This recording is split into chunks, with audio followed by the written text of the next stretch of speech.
Kia ora. In today's news headlines, Labour MP David Cunliffe thinks the time is right for him to lead his party. He's made his pitch for the party's top job, confirming his candidacy at a press conference in Auckland this afternoon. Mr Cunliffe says the views of his supporters are that he can bring together a party and a government that provides a strong, clear voice for fairness, inclusion and prosperity that will be shared by all. He says he believes now is the right time to answer that call. Team New Zealand will again challenge for the America's Cup. For the fifth time in the last 18 years, they'll race off for sport's oldest trophy after cleaning up Luna Rosa 7-1 in the Louis Vuitton Cup finals.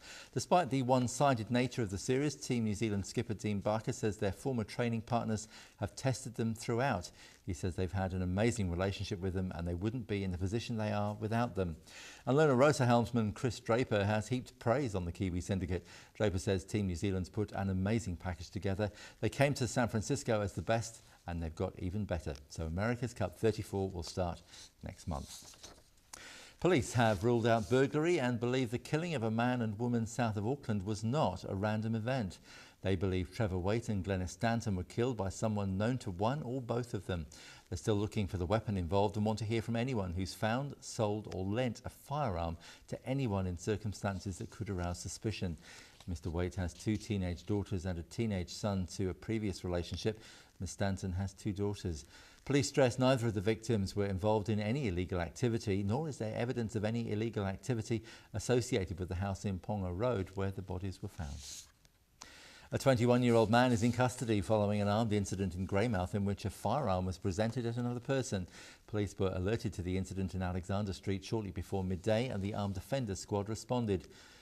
John Paul II High School in Greymouth was put on lockdown as a precautionary measure and road cordons were put in place until the man was apprehended. No shots were fired. Overseas, and a state of emergency has been declared in San Francisco as raging wildfire threatens the supply of water and electricity. Authorities say the Rimfire in Yosemite National Park is burning through the night and rapidly spreading on its eastern edge. 55,000 hectares have been charred. Just 7% of the fire is contained, they say. More than 28,000 firefighters are struggling to control the blaze, which started on August the 17th. Back home, and a bus has done a U-turn on the Auckland Harbour Bridge and driven towards oncoming traffic. Passenger Amanda Preston has tweeted about the experience. She says the driver didn't seem at all aware that he was, quote, doing something insane, unquote. At first the passengers were quiet, says Ms Preston, looking at each other in confusion. But as the bus continued towards oncoming traffic, they began yelling at the driver to stop. Ms Preston says some passengers then phoned the police.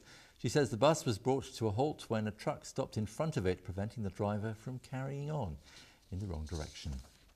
That's all from us. Thanks for watching. Do join us again soon here online, or you can check out our nightly news bulletins on Shine TV every hour on the half hour throughout the evening.